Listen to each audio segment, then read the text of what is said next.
Welcome, and thank you for joining us on this webinar for students and parents about the return to on-ground education at Tulane University. I hope you're all doing well and prospering at this moment in time.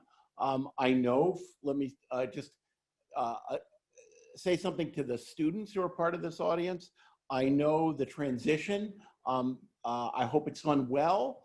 But I know there have been lots of challenges as part of that. This is a time of great anxiety in our society, you know, especially somebody at a young age. You've got all sorts of medical issues in the society, financial issues in the society at this time. I'm a good bit older than you are, and I must say I understand it's a time when everyone's trying to work through a whole set of unique challenges. When I was growing up, I heard my father talk about the 1918 pandemic, which he lived through, and I really couldn't believe his stories. Well, now I can believe his stories. And I know as students, there are all sorts of issues that you're dealing with that you never thought you would have to confront. Your college experience is a time when you're masked, you're supposed to socially distance from classmates, you're tested all the time, and in some cases, you end up being quarantined. So I understand this is not the college experience that you necessarily expected.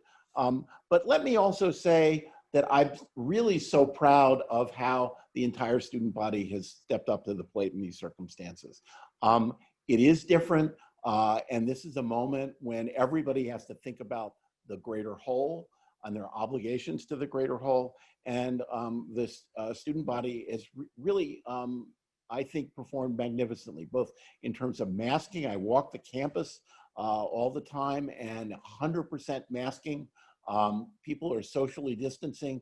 They're really very responsible in terms of following the rules on the campus. I know that there are occasions when people have not, and unfortunately we've had to follow up in terms of student conduct, but the vast majority of students at Tulane University have really done a great job. The motto of Tulane is, of course, not for oneself, but for one's own. And you truly have lived up to that during your time at Tulane. For the parents, I just want to say, I know this is a time of anxiety because you're distant from your children. And we live in a world of incredible numbers of rumors. And I can tell you personally that 99% of them are wrong. But of course, in this environment, rumors abound. And that's part of the purpose of this webinar, is to try and answer all your questions. But I did want you to know that the student body at Tulane has really stepped up to the plate. And you hear lots of stories around the country of student bodies that haven't. And I'm not saying that it was 100% in a sense obeying all the rules, but really the vast majority of students have really done an excellent job. Today, what we wanted to do was really explain why we did what we've done and what the future holds in terms of the fall semester, and then answer questions that you may have. Let me start out with why we made the decision to come back on ground, to have education in New Orleans. And the answer, the fundamental answer is who Tulane is and what our educational environment is. We're a very relational culture. Students, in a sense, learn from their classmates. They learn from the breadth and diversity of their classmates from all over the country and the globe. And they, I think, connect and relate to them. They also connect and relate to their faculty, and the relationship between students and faculty is really sacrosanct. And also, they learn from New Orleans, sort of the #1 college town in the United States. Place is very important to our educational program, to the culture of Tulane. And that was why we thought it so important to ensure that there was an on-ground component to our educational program. I should say, we polled the student body before we made this decision, but also you read all these surveys of Tulane University, a student body that loves its classmates, loves the college, loves New Orleans. These are all important parts of our educational program. And we thought the connection with faculty and students was extremely important. Now, of course, we've offered options for students to study online. We have a group of students who couldn't get visas from China, and they're studying the fall semester online. There are other students, whether for medical reasons or for other reasons, want to study online. And we've offered that certainly as part of the panoply of curricular options at Tulane University. And obviously courses on ground are hybrid. They have the ability to take those classes online as part of the educational program. But I would say 75% of our courses have an on-ground component at this point, 25% are online. And that really reflects our feeling about, in a sense, who we are as a university. I should also note that panoply of offerings has led, I think, to matriculation of more students at Tulane this year than any other year. So that clearly the student body is voting with its feet and does want to be at Tulane University. So that was the decision why we offered an on-ground education. We also obviously, as part of that, had to make sure we were providing the absolutely best health precautions.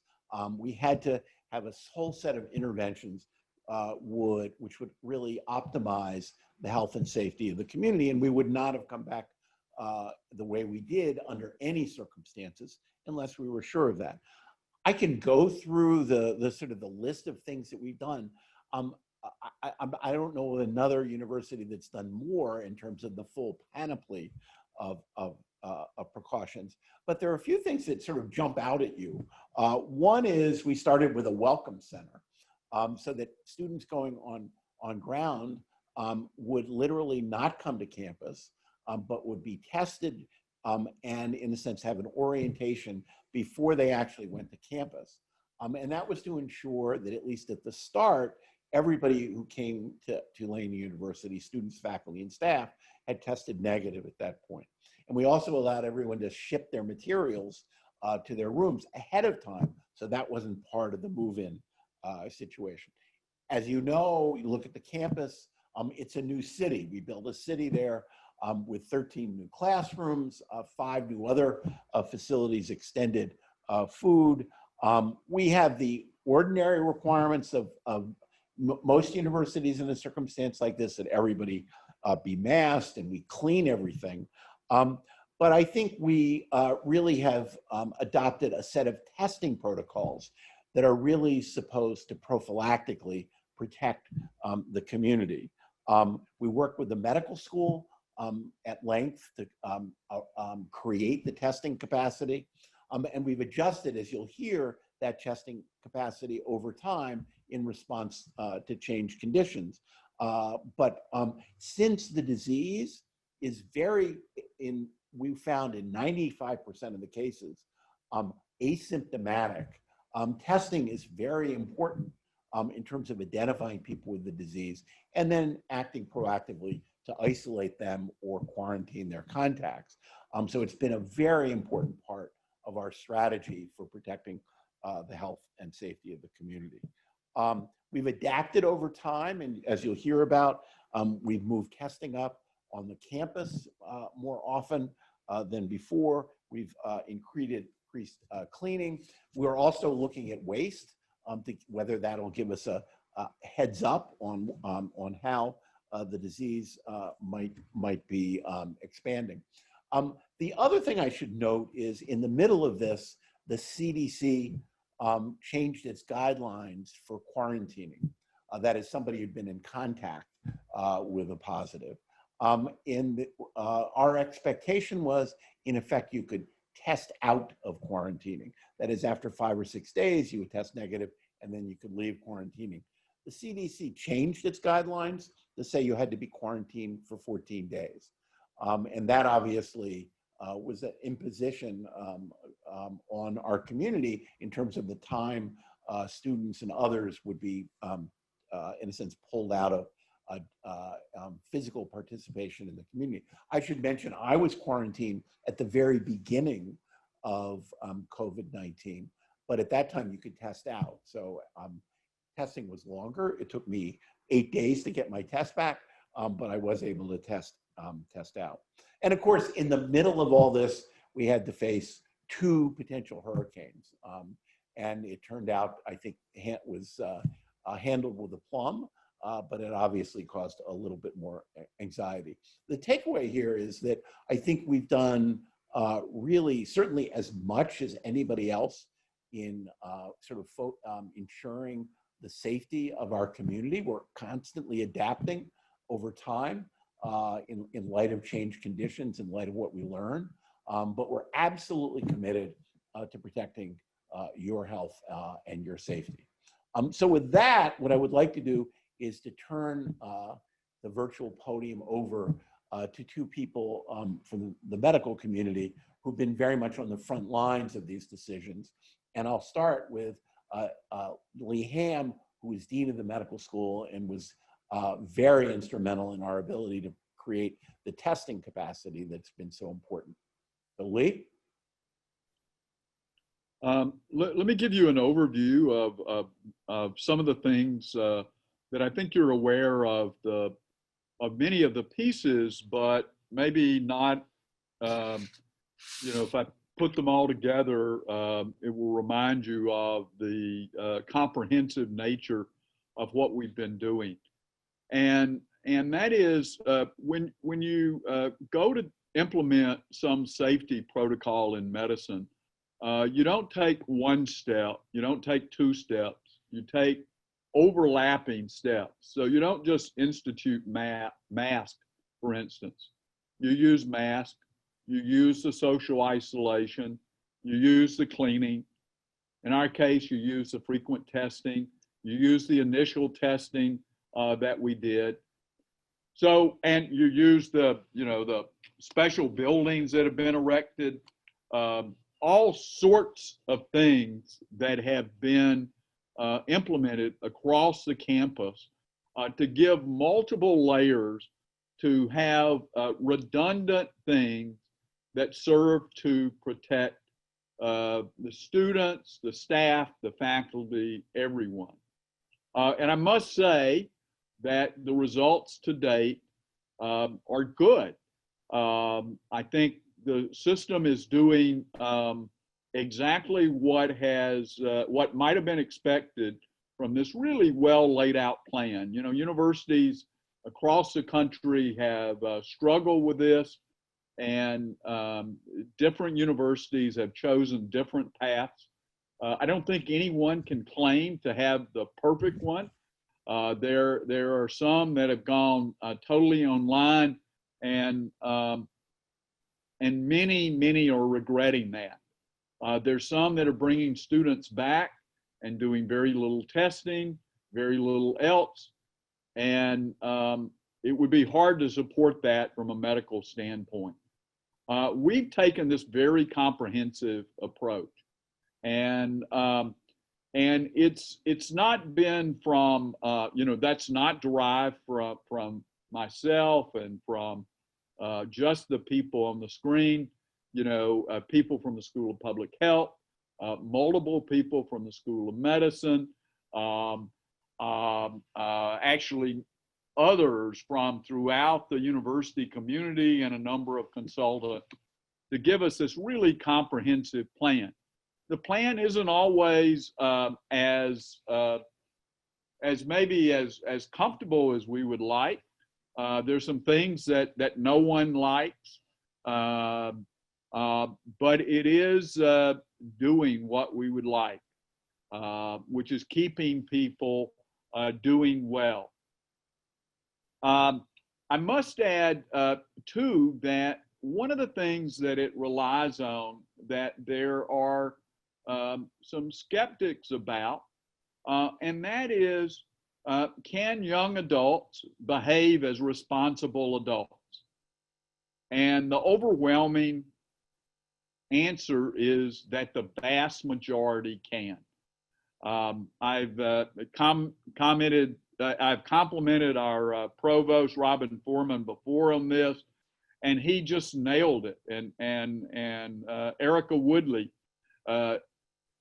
nailed it, that the vast majority will be, if you ask them to be responsible, to take care of their classmates, their staff, their faculty. That's what they're doing. You know, there are many people that are walking around the campus to test whether this is true. And the vast, vast majority are being very responsible young adults. I must say that's really invigorating. It gives me confidence for the future. So anyway, things are going well. You know, we've had students that tested positive. We knew we would do that, to think that students wouldn't test positive. You know, we have not had any students get very ill. The vast majority have relatively few symptoms, if any. I must say that, you know, we knew the statistics were good on this age person having symptoms of COVID, but I must say it is very surprising how well most of the you know, small percentage of students that are positive. It's still very small. So you know, things are going to plan. You know, the plan is, once you identify a student through this screening that is positive, you would isolate them so they didn't spread it to others. Those that they have been around closely, that you would isolate them so that in case they got it, they wouldn't spread it to others. That seems to be working. It also seems to be that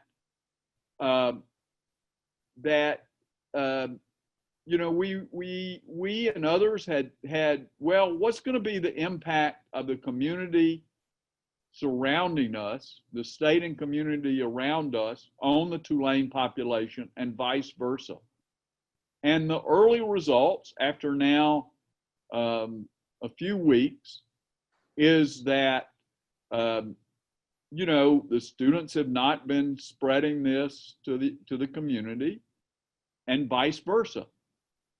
You know, we're an isolated community because of all the precautions, and all the precautions seem to be working very well. It requires continued vigilance. It requires continued of the various protocols, which are being evaluated and reevaluated, not weekly, but actually daily. So, you know, as we learn more about this virus, you know, we're incorporating those into any plans. Nothing has changed cavalierly, but as the science changes, as the CDC guidelines change, hopefully we'll be able to change, or we will be able to change. But we want to make certain that we keep everybody's overall health and well-being in mind. And I say not just their health, but their well-being. You know, it's very important for this age. Many of my colleagues have college-age students, and you know, they want to be at college, and they just need to be so responsibly and in a safe environment. And so that's what we've done. It's really, I've told many of our leadership that I'm really proud to be here at Tulane and what they have done. With that, I'll stop. Thank you. Thank you, Lee. Well put, well put. And, you've been, needless to say, extremely a critical person as part of this response to COVID-19 in Tulane. Now I'll turn to Scott Timms, who is head of campus health, who's been on the front lines in a lot of these issues, including testing. Sure. So I'd like to just talk a little bit about the testing program and sort of where we started and where we are today with that whole process from beginning to end. You know, beginning really middle of July through August 18th, we were in our return to campus phase where we were trying to test everyone prior to the return to classes or return to work. And so we were able to get all of that done prior to August 18th for the most part. And then, you know, pretty quickly after that, we looked at our data and made some decisions that and made the decision to pivot to a weekly testing program for our undergraduate students. So we were seeing some flare up there in cases. And then, you know, that allowed us to really quickly identify a large number of asymptomatic carriers on campus. We really quickly moved to isolate those students and then find their close contacts. Which again, looking at all of that data led to the decision to get to where we are today, where we're testing our residential students twice a week, our undergraduate off-campus students weekly, and everyone else on a monthly basis. A lot happened between the beginning and the end, including the change in the CDC guidance and how we had to isolate and quarantine students, which was a much more complicated and complex endeavor because of the numbers that we were seeing very early on. And it was hard. I think we did our best to maintain and to contact everyone and get them notified quickly. But we learned a lot during that process. And I think we're in a better place now than we were several weeks ago with that. And we had a lot of good colleagues, and our friends in case management, Erica's shop, really did a line of work in trying to help navigate and get those students where they needed to be and supported. You know, as we move forward, I think it's important for us to continue to monitor the CDC guidelines, which I think caused a lot of confusion. They don't always make sense because if you test positive, you might get out of isolation quicker than if you're just a close contact. I think when we test contacts has also been a little bit of a moving target in how we try to set up some systems to make that more consistent. But the testing program, we set out to identify people who might have COVID, quickly remove them from the community and those contacts. And I think we were successful in doing that. And we're able to use our data to really make informed decisions on the program so that we could really target in specific groups and make good decisions for the health of our community. And so I think we were really successful with that. I think the data dashboard, which came online last week, was the project of many people on campus pulling data from multiple sources, and has really, I think, provided a level of transparency about what we were making decisions on and how we were making those decisions in that data. So it was a really important add-on, and I think there will be some additions to that as we go forward. So yeah, but full stop, I think the testing program was successful in that we found individuals with COVID and were able to get them transitioned in isolation and those close contacts as well. It's a bumpy process, but I'm proud that we were able to do that and remove them from the community to reduce the risk to others. Thank you, Scott. So why don't I now introduce our panel, and we'll open it up to questions. So you should feel free to submit your questions at this point. And I would ask each person to raise their hand when I call them out. Shantay Bolton, our Deputy Chief Operating Officer, Robin Forman, our Provost, Lee Hamm, who you've already met, Dean of the Medical School, David Mushatt, who is Head of Infectious Diseases at Tulane Medical School, and then Patrick Norton, our Chief Operating Officer, Scott Timms, I guess, who you've already met, and then finally Erica Woodley, who is Dean of Students at Tulane University. So with that, why don't we open it up to questions from Carrie Stockwell of my office. Carrie. Sure. First question is about clusters of infections. Can you speak to any pockets of infections? Are the positive cases concentrated in a particular area or group on campus? So as we've looked at the data, I would say that the biggest groups have been our students on campus in residence halls, if we had to look. There are certain, beyond that, it's really hard to say. I think we've seen a lot of sophomores, but I think also as we look at that, there tend to be students who are maybe a little bit more social, but our residential students, which what we know is that this is being passed through close contact, social interactions. So that's sort of where I think that has lived. But our undergraduate students as a whole would be the majority of our cases. It started in the residential buildings, which is why we made the change for testing and why we're still testing those more frequently to make sure that we've identified and removed those cases. We haven't had any other sort of cluster or identifiable event that we could go back to. We've looked at data from classes and courses to see if there were any classes that might have been at risk.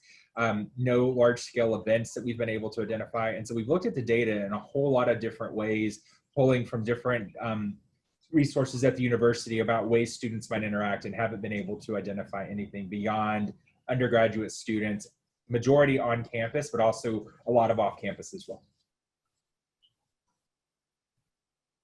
We have several questions about the Hyatt, starting with, can someone give a few details regarding the medical care available to the quarantine students at the Hyatt?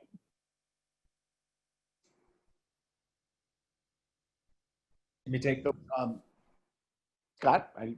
Yeah, so the students at the Hyatt, we do testing there at some period early in their isolation, hopefully between day 4 and 5 is what we're hoping to get. They also have access to the telehealth services at the Student Health Center, so they can put themselves on the schedule for a telehealth visit. We have done some point of care testing if necessary. If a student was sick, we can also move them to Patterson if need be, if they test positive or if they're experiencing symptoms to that effect. So it really is based on need. Primarily though, the telehealth visit is a great place to start. They can be assessed by a provider and get care. Erica, if you'd like to add. We do have non-medical staff on site at the Hyatt. We have several live-in people who are there all the time and available for students. So if a student doesn't know exactly how to access that medical care, there's an on-call number that they can call 24/7, and they do. And that person will walk them through all of their options. Just to underscore, students in the Hyatt are quarantined because of contacts. They're not individuals who tested positive. Individuals who tested positive are at Patterson. Patterson, yeah. And at Patterson, we do have, for students who have tested positive, there are nurses on staff 24 hours who are doing frequent checks and monitoring of temperature and symptoms like that. So it's a little bit of a different level of care at Patterson for the students who actually have been diagnosed with. Follow-up question to that about quarantining. This parent notes, it's been difficult for the students, especially regarding mental health while alone and isolating, not getting fresh air. What, if anything, can be done to help with their well-being? They're concerned that as they experience difficulties of quarantine, they might hesitate to give names in the contact tracing. Yeah, I'm happy to start with that one, Scott, and if you want to add something, feel free. But, you know, I would say what's true about our plan, and we've been pretty honest about this from the beginning, is that we don't have all the answers in the beginning. We're sort of, you know, we're learning as we go and we're making adjustments as we go. And so the Hyatt is a good example, or the quarantine and isolation is a good example of, you know, I think we had some ideas of what that would feel like for students, but until students were experiencing it and sharing with us what the experience was like, we really didn't know. And so, you know, we've been able to make some changes. And I'll just start with the Hyatt, the things we're doing there. So a big complaint for the Hyatt has been no fresh air. Students weren't allowed to walk around outside. And that was part of our agreement with the Hyatt, but also, you know, for their own safety, we wanted to make sure that we had a plan for this so that we didn't inadvertently create a situation that was unsafe for COVID reasons, but also other reasons. And so we now have a situation that we're going to launch on Monday where students will be able to schedule this. I know this also doesn't sound ideal, but they'll be able to schedule outside time and we'll have a kind of a supervised area where they can go and be outside and get fresh air and walk around and do what they need to do. We've added a bunch of programmatic pieces in the last couple of weeks, and we're kind of slowly rolling them out. But a lot of this stuff is stuff that was already established, virtual programming and things that they can do to keep engaged. I think this is especially important for people who are first-year students who don't have strong connections to the community. It's important that they be able to you know, connect and feel like they're part of something. So, you know, we have a series of kind of online or virtual kind of programming options like trivia, game nights, that kind of thing. We're also doing some groups through our counseling center that are virtual that will be open to students. One particularly that relates to this topic. And then we're doing, and we're just starting this now, but a daily kind of orientation for students who are going into quarantine, because part of what we're figuring out is that, you know, we send an email with a lot of information and they're not necessarily getting all of that information. And so we're going to do these kind of virtual orientations, which will also be a time for students who are currently at the Hyatt to connect back with us and say, here's a problem I'm having, or this is something that's coming up. We did one today, kind of a virtual kind of check-in session, and we had a special guest, President Fitz, sat in on the first part of it. And, you know, I'll say one of the things that's great about our students is they really know how to deliver good critical feedback. And so we've been hearing what they're saying and trying to make you know, changes around that. I've also heard a lot about food. And so, you know, we're trying to figure out ways to engage the students more when it comes to menu planning and things like that. I would also just add from the mental health support piece, in addition to all of those, we have a behavioral health therapist embedded in the primary care clinic at the Student Health Center who's doing an outreach to the students through secure message so that she's available if any of them really want to talk to a therapist and have that sort of level of care. She's available to do those, and she can do those via telehealth with them wherever they are. We also have the line, which is a 24-hour resource for all students, and they can text that, which a lot of students use. So again, there's a variety of resources that all students have that they can use while they're there. We have tried to do some more proactive outreach with some of those resources as it's become apparent that those needs are arising. There's a question about off-campus students. How are students who are quarantining off-campus being monitored?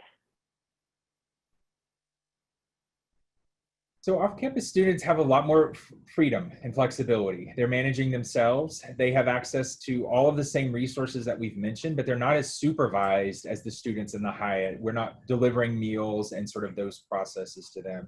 They, again, if they need healthcare, they can reach out to us. We're setting up a testing program for them as well. Hopefully we'll have that open next week so that they can get tested around day 4 or 5 of their quarantine as well. But again, they have a lot more freedom, a lot more flexibility. But again, the same access to many of these programs. Erica? And they also do have a case manager assigned to them. I will say that there were some early delays in the case management assignment. There were some volume issues that we hadn't really accounted for. So I think, and some process issues, but we've resolved those. So every student who goes into quarantine gets a case, or isolation, either one gets a case manager. And so those folks check in with them. And if they have needs, they can also access we have a quarantine, kind of like I said, an on-call number and an on-call email address that's monitored, the same for isolation. There's a question about, will you be testing wastewater from the residence halls for coronavirus? We are. We have a wastewater testing program. We started that just prior to move-in. So far, we've had no data from the wastewater monitoring that's allowed us to do any sort of different testing protocol so far, but we have been monitoring. We get reports once or twice a week, depending on the schedule. What resources are available to help students expressing desire to leave campus and come home? What are the ramifications if they do that? Well, it depends, I think. There are lots of options for students. So, you know, right now, if a student said, I want to take all my classes online, that's probably not an option at this point, because the classes that are intended to be delivered online are different. And Robin, jump in if you want to add anything there. But if a student said, I want to go home and, you know, I want to take a reduced course load, and some of their courses were offered online, we would work with them to figure out, you know, kind of what works best. Students can also take a temporary leave of absence or a withdrawal for a number of reasons. So I would say if your student's feeling that way, you should get them connected to the case management office or to me, so that we can help them kind of figure out what's best for them. You know, especially if they're new students, it's really, this is a difficult time. And it's not just difficult because of COVID, it's difficult because it's a difficult transition. And so, you know, we'll do what we can to help them make that transition. Let me just add, I saw a couple questions go by that given these on-ground classes have technology, why can't the students just decide to take them online? And the reason is there's a huge difference between an on-ground course and an online course, and it's not just the technology. It's the way the courses are structured, the way they're taught, the way assignments are integrated in, the way group projects, the way discussions take place. And we spent a lot of time actually helping our faculty learn how to design courses that were designed to be taught in an online fashion, and it's completely different. And so the faculty are not prepared to organize their instruction if they have students studying fully online. And it wouldn't be a satisfactory experience for our students. The technology is there to allow for students who are isolating or quarantining and outside of the classroom temporarily for 2 weeks or so, to maintain contact with the class and not lose progress, and therefore to be able to come back when they're done and hit the ground running. But it's not intended to, nor really should it serve as an option for students to leave and take the entire remainder of the class online. That may be possible in some cases, right? And so if we can ask a faculty member, and if they say, yeah, well, absolutely, would work perfectly, but that's really the minority of the on-ground classes, not the majority. So as Erica said, if you were to want to leave, it would be unlikely that you would be able to continue your on-ground courses, all of them, in an online fashion, remotely. Is there any data suggesting transmission in classrooms? No, I can't answer that. We have looked literally course by course at infections in the classroom, and it looks exactly the way it would look if it was a total random distribution, which means, I'm a mathematician, so excuse me for getting wonky, but it means some classes have a rate of infection that's slightly higher than the average. Some classes have a rate of infection slightly lower than the average, which is what you'd expect if you distributed infected students randomly. And so we have not seen any class which is kind of has a disturbingly large number of infections. So, of course, that doesn't guarantee that no transmission has ever taken place in a classroom, but what it does say is we don't have any data that suggests that the classrooms are a source of these transmissions. There are some testing questions. When will the testing 2 times a week begin, and what are you doing to encourage students to adhere to that? So we began the twice-week testing last week. That doesn't mean everyone's already been through that process because we load this in stages. So we send orders out every day to different groups of students trying to sort of route them through. There's a very complex calendar so that we can accommodate everyone that needs testing with the testing resources and the different centers that we have. So we have gone through that first. We have a new compliance report actually that came online today so that I can give Dean Woodley a list of students who did not meet the testing requirements. As I outlined earlier, we started off once a month, then weekly, and then twice a week for certain groups and weekly for others. So the compliance has been difficult to manage and monitor. I would say we have very few students who've not done it. There are some that I think that we'll catch especially as the frequency increases. I think it's harder to get in twice a week than it was once a week. And so I think we're gonna have to continue to do some work with that. But everyone should have gotten notice. If you have a student who says they haven't received an email for some reason, chtestresults@tulane.edu, we'll be happy to look into that for them. We have a lot of technology that's brand new.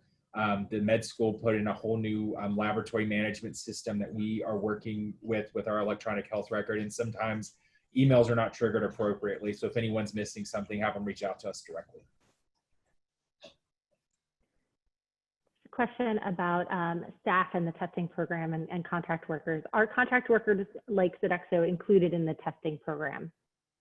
Yes, we're testing. Yeah, oops. Sorry. No, go ahead, Scott. No, it's yes. But go ahead, Scott. It is a yes. So there are a variety of contract workers who are on campus, and we actually had to create a special process to get them into our system. So some of them have only just begun in the program in the last 2 weeks. But the majority of our contract workers who look like Tulane employees, Sodexo, Allied, those folks are in our testing program and in it on a monthly basis. We do contact tracing with them as well. So if any of those individuals test positive, we do reach out and help coordinate, make sure they're linked to care and that we've notified anyone who might have been exposed. Just a final point on that. Also, the management and leadership within Sodexo that is on our campus participate in that in our testing program as well.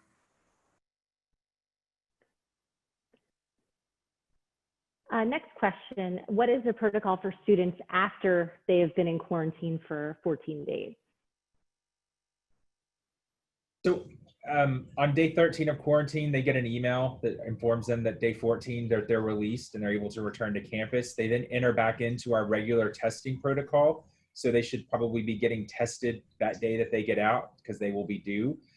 Their case manager will also work with them and help them coordinate any return to campus needs that they might have. And then they're ready to sort of reintegrate back into campus life. Erica, is there anything you'd like to add for that? And again, quarantine students are 14 days, those are close contact. It's a little bit different if I can go ahead and answer and speak about the students in isolation. So a student in isolation is someone who tested positive. When they're released, it's usually after 10 days if they've been symptom-free for at least 24 hours without medication.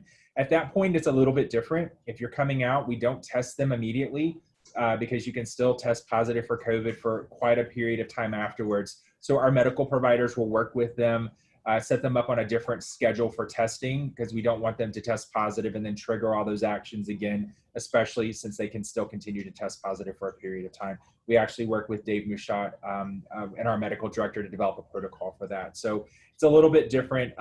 They get a notice on day 9 that they can leave on day 10 if they met the criteria. Same sort of a process. Their case managers will help them reintegrate. They have access to us at Campus Health in case there are any medical conditions that might come up.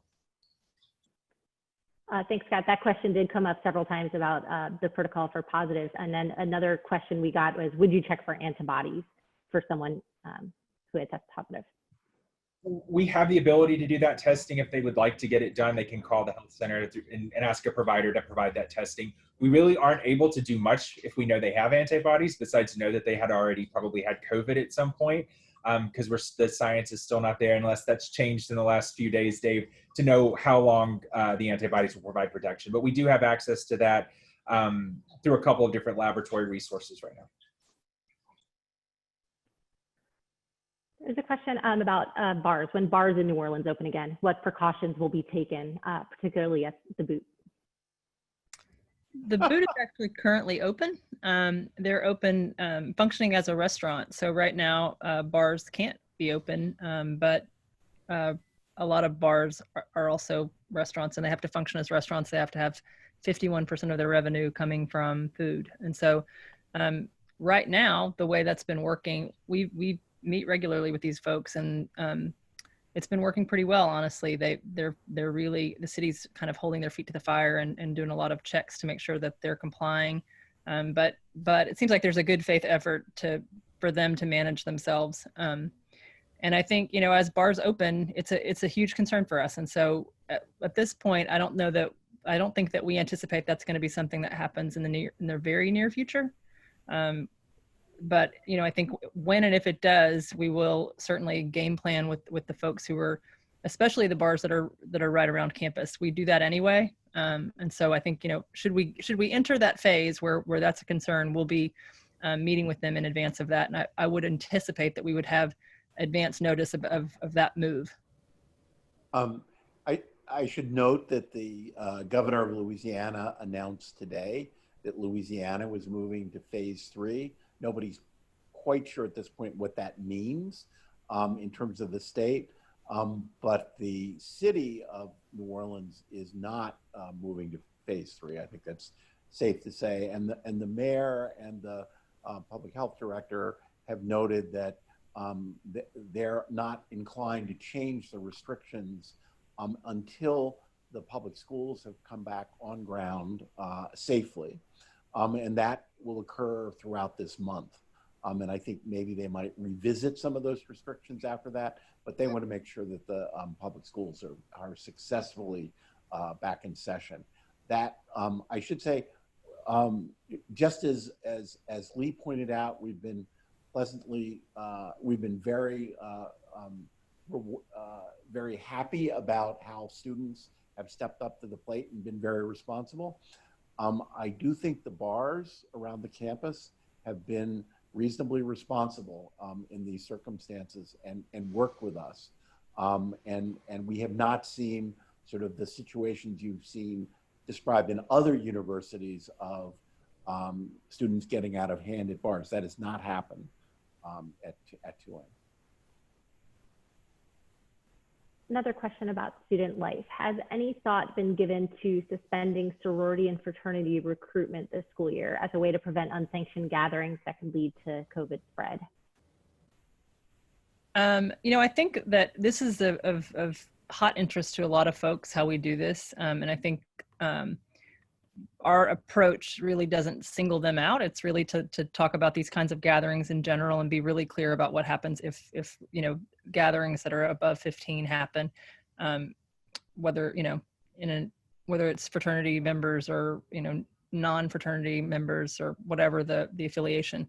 I think there are some benefits to sorority and fraternity recruitment happening in the spring. I can't imagine an in-person way that could happen, but you know, I think that there are a lot of folks who are looking for connection, and for some people that's something that's super important to them. So we're trying to figure out a way. You know, the whole thing about student life and during these times is that we want to make sure that students can do as much as they possibly can to have kind of a normal experience in a really abnormal time. And so it's a balance. And I think we're still figuring out what the spring's going to look like relative to Greek life. But, you know, we do know that that's important for some students, but we also know that, you know, there are issues surrounding those groups. And I think we've been very clear, and to everyone's point, you know, most of our students have really, you know, stepped up to the challenge and not put us in bad positions where this kind of stuff is concerned. So I think we just need to continue to communicate the clear expectations around this stuff. And then also, you know, to hold people accountable. And I know that I think President Fitz mentioned this, but we have had to do that this semester. And, you know, I think when students know that that's happening, I think they tend to respond well. They appreciate that we're following up on what we said we were going to do. There's a question about the alert levels. What will happen as the alert levels change? Right now we're at orange. What happens at red? And will there be a time that you will send students who live on campus home for remote learning, or will you continue to manage on campus? I can speak about the alert protocols. You know, we developed that protocol this summer just to sort of have a way that we could communicate what was going on based on the data that we were seeing, and sort of reflecting also what was happening in the city. We actually started classes in yellow because New Orleans had continued to see a spike. We made the decision to go to orange when we saw a spike on campus and we're really managing a significant higher number than we had seen during our return to campus testing. The action alerts are really about sort of what that data means and things that we want to do to be vigilant. We made the decision to increase testing. Our daily COVID tracker goes out now twice a day. So really what we're using that protocol for is to signal to our community we need to be very vigilant. We need to make sure we're doing the right things, following our public health strategies. We're going to ask you to do more testing wise and tracking wise just to make sure we're keeping our community safe. I think for us to move to a higher level, we would have to see a significantly higher number of cases on campus and in the community. We would be looking at more impact in the medical community as far as access to hospital and services like that. I think it's likely that if we continue to see our cases decrease, we may actually be able to go back into a yellow stage, because I think we were really sort of in the middle right there. I would just also add, I think an important piece of the data that we haven't mentioned is the majority of our students who have tested positive or in quarantine have had very mild symptoms. We haven't had a lot of extremely sick students. And I think that would be another factor that we would consider in the action alert protocol as far as what we would do if we had a lot of students who were really unable to go to class because of COVID. Right now, they're unable to go to class because we have them in quarantine or isolation, but technically they probably could go if they weren't potentially spreading COVID. So I think that's another important factor of data that we haven't spent a lot of time talking about, but would play into the action alert changes. A question about academics. Is Tulane considering pass-fail grading scales this semester? Yeah, the answer is no, we're not. You know, we did allow for general pass-fail grades last spring, but and some people say, well, that's because the circumstance was challenging, and it's challenging now, so aren't we doing the same thing? But the reason why we offered generalized pass-fail option in spring was not because it was challenging, actually. It was because students found themselves learning and studying in a venue very different than the one they selected when they came to Tulane. And prepared for. So when we, in March, asked students to go home and go online, students were taking online classes for, you know, classes that were online for about a third of the semester when they had selected on-ground classes. And some of them were living in homes which for a variety of reasons, were not conducive to learning. And so we gave students an option of continuing their education, but not suffering, not being derailed by an impact on the GPA. This semester is different. It's certainly challenging. Believe me, I understand. We're asking a lot of our faculty, we're asking a lot of our students, and we are certainly asking a lot, of our staff as well. But students, hopefully made knowledgeable choices about which classes they were taking. They knew which ones were online and on ground. If they didn't want to be on campus, they had an option of studying online or deferring. So the reason for going, allowing pass-fail in the spring simply doesn't apply.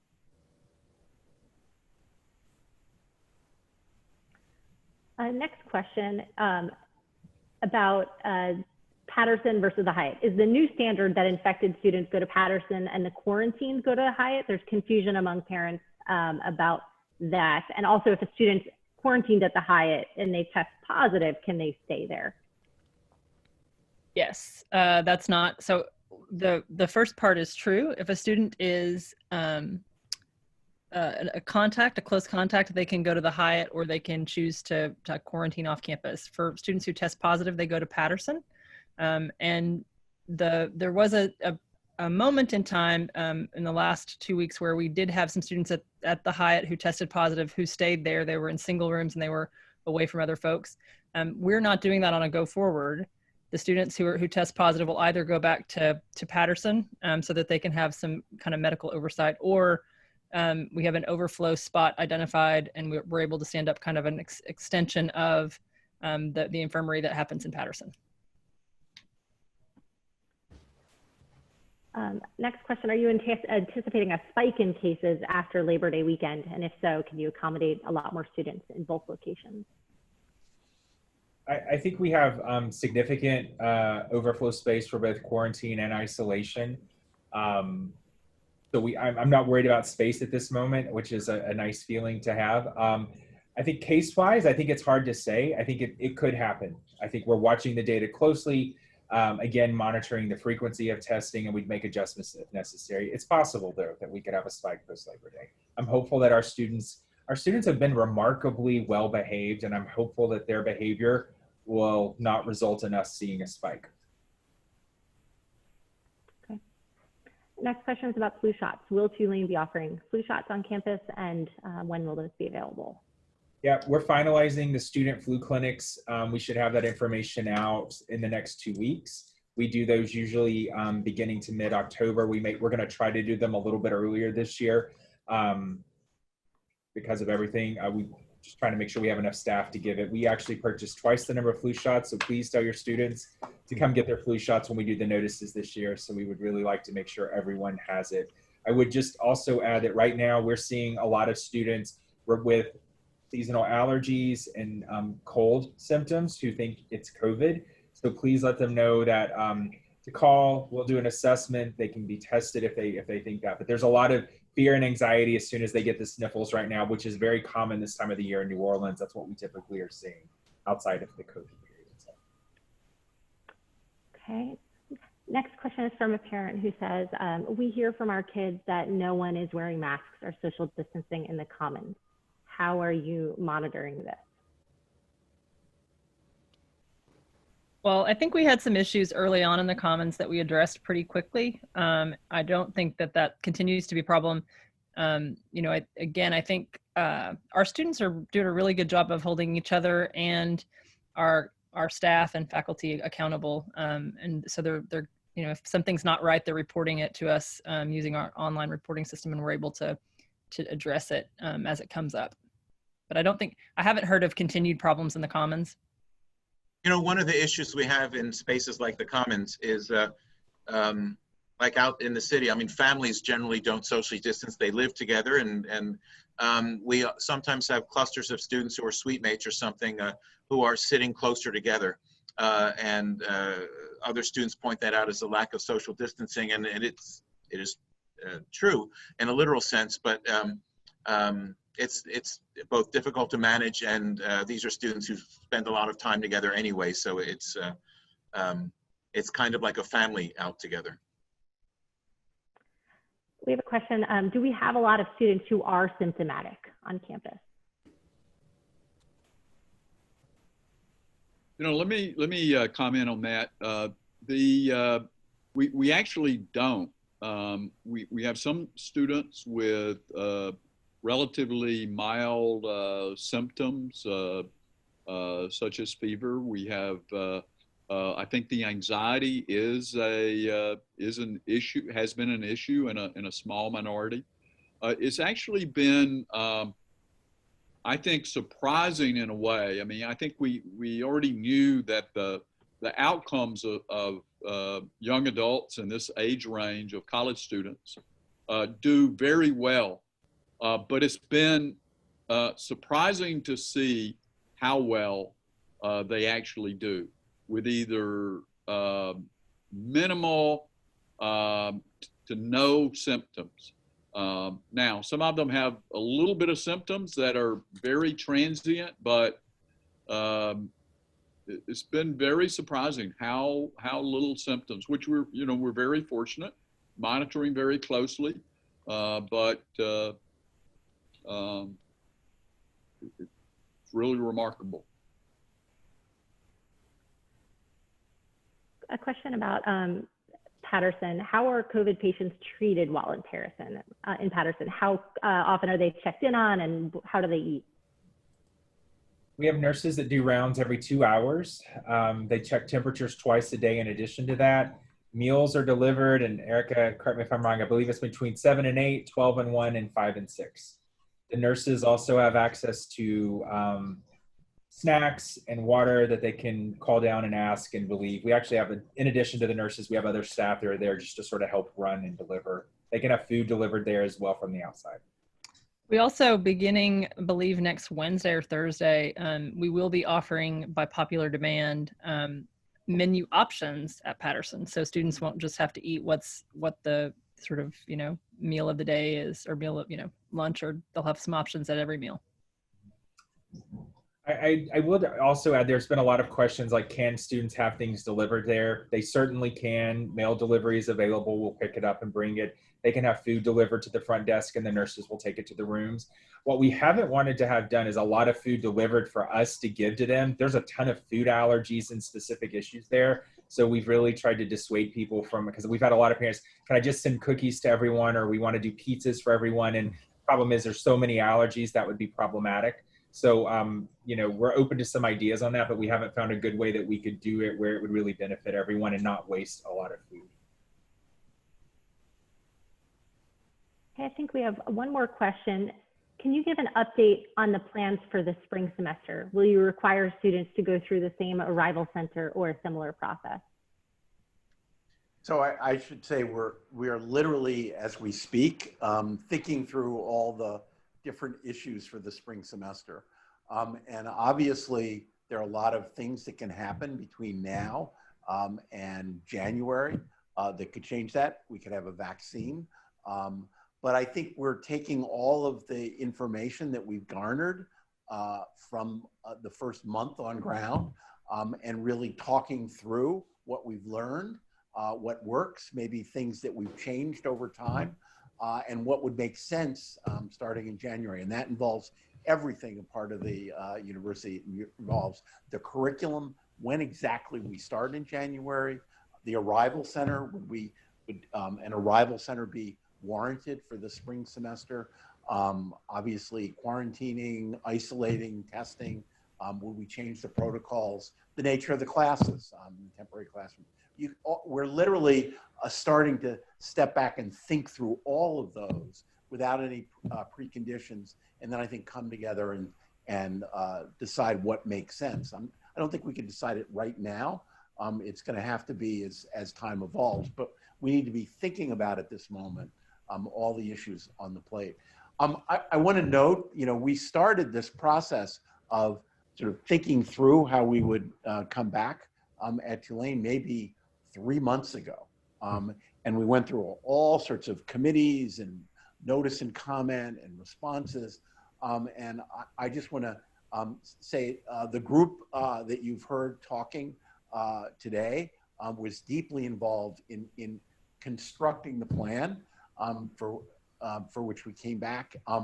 But of course, as we knew at the time, as soon as we started we'll be reacting. We react to issues of quarantining, the changes in standards. We've learned the disease is much more asymptomatic than we thought, and therefore that's required. It's made the fact that we're testing so much more important, but it means we end up with a lot of students who test positive but are showing no symptoms. So again, and the classes, an incredible array of different class offerings, but of course we're learning as time goes on. The temporary classroom started out, sort of as a city, and we've been constantly upgrading them as time goes on. So a work in progress. I do want to sort of give a shout out to every single person you've heard today, because they've done an extraordinary job, not only in coming up with the plan, but adjusting constantly in light of comments or new information. So just Shantay Bolton, Deputy COO, who's been overseeing sort of all the staff and related administrative issues. Robin Forman, provost, who's been overseeing the entire academic program that's been offered. Hamm, dean of the medical school, was deeply involved in the getting the testing started, but also thinking through what sort of precautions would work best. David Mushatt, who head of infectious diseases, is really thought through for us exactly what are the best ways to protect the health and safety in light of continually, you'll hear about an article that came out in the New England Journal a week ago, and David will be quoting it about we should do this, this or that. Patrick Norton is the COO of the university, overseeing the entire administrative financial operations. Scott Timms, who you've heard from, constantly head of university health, campus health. And then finally, Erica Woodley as Dean of Students, who's really been working with the student body about how to, in a sense, ensure the health and safety through behavior. I want to thank all this incredible group of individuals, but again, I want to also thank the students themselves, because in the end, you have really shown your sort of professionalism, your care about your classmates, your care about the New Orleans community, and really, I think, shown what Tulane is about in terms of character and commitment and dedication. So thank you all. Thank you for joining us. And I hope you continue to be safe and well. Thank you all.